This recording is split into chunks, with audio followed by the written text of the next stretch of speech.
conferences. Tell me about those, because I've never been to one, and I'm a virgin. So tell me what goes on at these UFO conferences. Well, I've actually been to about a dozen or more ever since 1995. There was a long drought, I guess, between 95 and 2000. Ooh, you're making a lot of noise. Really? Well, I'm not. Now you're not. Around. How strange. Anyway, I didn't do much between 1995 and 2007. 2007, and that's when I went to the National and came forward. Yeah, I hear the noises around too. Oh, you're fading in or out. Is it your phone, maybe? No, I don't think so. Sure. I've got plenty. I have plenty of power. Let's see. Okay, I guess just. All right, how's this? Is this going to work? That sounds better. Okay. Yeah, I had the speaker on, and that probably did a little bit of that. So, okay. It was picking up a lot more background, so this makes it more direct into the mic, I think. Thank you. Okay, well, thank you for that. You may have held it up to your ear, but now we can hear you a little better, not so much background. That's a great thing. All right, now let's say, just for real quickly, I just want people to understand there are places they can meet people such as yourself, and they call them UFO conferences or something to that effect. So you can be just sort of, if you will, throw in a couple of advertisements for the ones you've been in or the ones you would like to speak at, but just go ahead and give us a little idea. Some of them. So did you say you went to the Kenneth Hoagland? Was that a UFO conference, or who is he? Richard was mostly pushing what he had. Richard C. Hoagland. Richard C. Hoagland had was pushing the information that he had received on looking at some of the monuments on Mars, and particularly the face on Mars and a few of the other events, and that's where he was pushing his books. Let's see, what they call those? The monuments of Mars, right? And that Kenneth Hoagland, the one that. Oh, I know who he is. The face on Mars guy. That's who he is. That's right. Well, yeah, like I remember the guy with whatever his name, Tsoukalos or whatever his name, I don't even know. Yeah. The guy with the hair. So Hoagland is the Mars. Yes, but face on Mars dude would be Richard Hoagland, right? That's him? That's correct. Well, he basically opened up a whole channel or track of intel based on what he wanted to share. But he wasn't prior military, right? He wasn't prior government?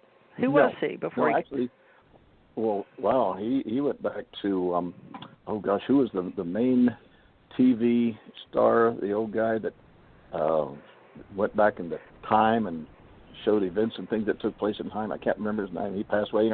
Richard was his science advisor and did the research on those things. And Richard's been known publicly. Are you talking decades. about the guy that worked, the old guy? God, there's so many. Jackie Gleason. No. Are you talking about the Montauk Point guys? No. I have Preston Nichols on here. No. Okay. No. But anyway, Peter Moon got it. All right, let's go back to Richard Hoagland, and he's the face on Mars dude. And then there was I knew the guy over in Italy. He was on television a lot, and he got in contact with me. And I can't ever remember his name either. All right, Matteo Iannio, Ianneo, Iannio. And then after him, Louis Reinhardt got in touch with me to get in with Andrew Bashago how would he get.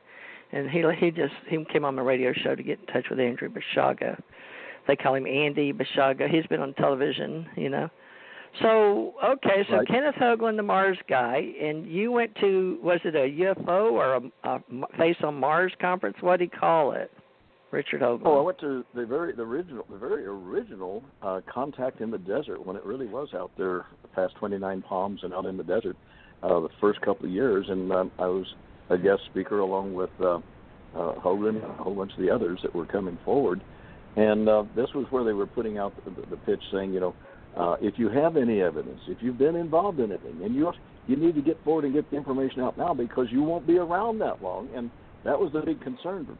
And if you look at it today, I mean, I'm only hitting 77, but I'm still a young fellow, that's the way I feel. But so many of the astronauts and scientists and other people that we worked with, and I say we because I think you and I bounced back and forth kind of close to the same place at the same time, they've passed on and gone on. And that's what we were pushing for is, if you know anything, that's what I'm going to say tonight. You need to come forward and make it public, because once you've made it public, what can they do to you? It's whenever they know you have secrets that they can get rid of you. And I don't know who they are, but you take that for the way you want to take it. Because unfortunately, it's true. I've had too many acquaintances and friends in the past 40 years that have passed away for unusual reasons or what have you. And I think that we're now at a time of full disclosure, and we all need to be sticking together and being sure the truth gets out there. Well, Philippe Coppens, he went by Philip, I believe, in this life, Philip. But he and I used to talk about pyramids and other things, and he wound up doing some Ancient Alien or History Channel information or documentaries. And so he asked me to watch it. But this was way after I think I'd been to Roswell and to meet Glenn Dennis. And he told me about, I got to get in touch with Stanton Friedman, and then it freaked me out because it turned out Stanton Friedman was the one that was researching the book or the manual I had, and also Jesse Marcel, if you remember, right. The gentleman that was in the pictures in uniform. And yeah, but that was way back in the 70s. I had gone over to Navy and got picked up. It's sort of Men in Black stuff, but taken over to San Diego, and I think that's where our good friend William Tompkins' name comes up, right? San Diego. Right. But now, was he at NASA? Did he come and go in NASA or not? William, Bill Tompkins. Oh, Bill Tompkins. Bill, because I met a man named Bill with funky hair. I have this thing about men with hair. I can't remember their names, but some Men in Black, or I guess you could say I was called in to meet people at a hangar, taking in some parts. But I thought, who could know, they're probably reverse engineering parts, But I'm pretty sure it was Bill, because after I saw a picture once, I said, I know him. And Janet said, where? And I don't know right now, but I think I met him in a hangar. But now I remembered last night that I met him in Dayton, Ohio as well. So he was either in receiving of certain reverse engineering or ET parts, or when I was went to Dayton, Ohio, and in San Diego. But I haven't put all the pieces together. Now, what do you know about him, and did you work with him, or do you have any information? Or I know you were going to write a book with him, but he passed, right? Yes, he passed. Was. And but where I wound up in contact, and this is the whole thing, we're now putting, you, me, and all the others are now putting together events and things that took place in our lives, and then we hear from somebody else that was involved in the same thing and at the same place at the same time, but we may not have worked directly together. And that's the case with Bill Tompkins, is that he was with the TRW Corporation company, and he came to NASA in the Johnston Space Center. It used to be MSC at the time, but actually JSC whenever he came by. And I was in conference meeting with him and with Wernher von Braun and the director of NASA at the time. Grumman had us there. And so I had met with him, and we had discussed the lunar module and where we're going, and that's as close as I personally got to know Bill. I did get to meet him at Contact in the Desert just a few months before he passed, and we discovered that we actually had made contact, had been together at a certain social functions before. So you never know. Well, I guess in a way we were public relations, because I don't understand why they insisted, but I don't know who they are. I have to put that together with you and him, but we didn't get that far. Janet called me about a meeting with him, and I was 3 times when I was in Tampa, Florida, but she never could get me with him. And then Dr. Michael Salas called me about getting with him, and then the part. Right. But he never got back with me, so I guess it's up to you and me to start just doing what we can without him now, because all the information is going to come out anyway, sooner or later. And there's a lot of stuff going on the planet, and it's all starting to fit together, including I mentioned to you about Sir Richard Branson and getting his new toy. And he just came out this week and announced that they're getting things all ready to go. So that's the only way we're going to find out. Well, no, I started saying the only way we're going to find out is civilians like Branson them getting public and getting forward with it. But I think we're now reached a point, though, where the government, in fact, I know, are finding ways that they can now put together pieces publicly, and we're all starting to realize that we are not the only intelligent species in the universe, and that there's been a lot more going on with direct contact for quite some time. So, yeah, it's a good thing. We were going to talk about this, so welcome to the neighborhood, folks, because not everybody gets to talk about this.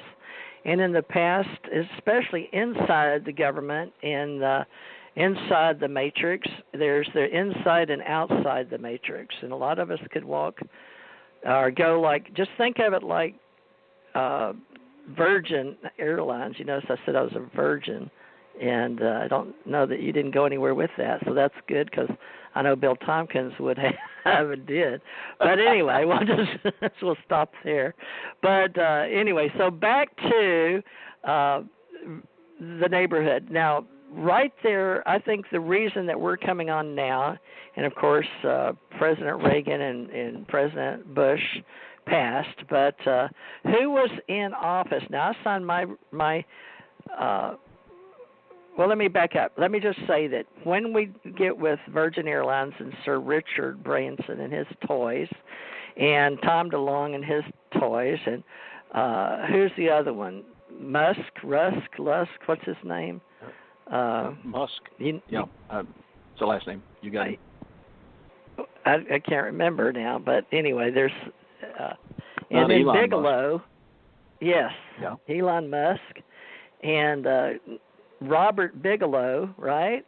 Then we're talking that's a whole different level, folks, of reality. But you know their names. I don't know if you know what they do. So Tom DeLonge and Elon Musk and Sir Richard Branson, and just if you've noticed the news lately, going up, that is so important what Richard did, because that's going to be a commercial vehicle that one can go up in. Now, you're the astronaut pilot. Now, he's only taking people up to the atmosphere. How far up did you? I didn't ask you to do any research. I'm sorry, so I'm putting you on the spot.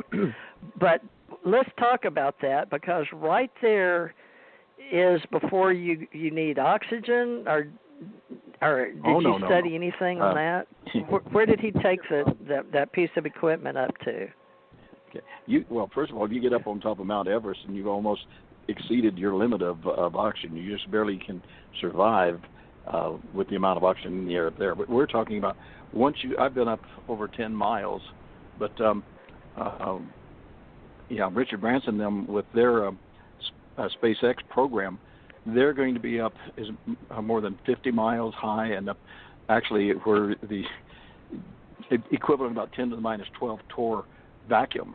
So if they punch a hole in their spacecraft, everybody's going to die, because they're up there and going to be able to fold the chairs and things up and be able to float around in zero G. And I was blessed with being able to be part of the testing of zero G and the KC-135s with NASA, where we'd train the astronauts as well as others that were going to go up into actual space and orbit. Now, with Musk's, not Musk's, excuse me, the SpaceX craft. It's only going to be what we call a suborbital flight, where it'll go up over 50 miles high, and we're going to see the curvature of the Earth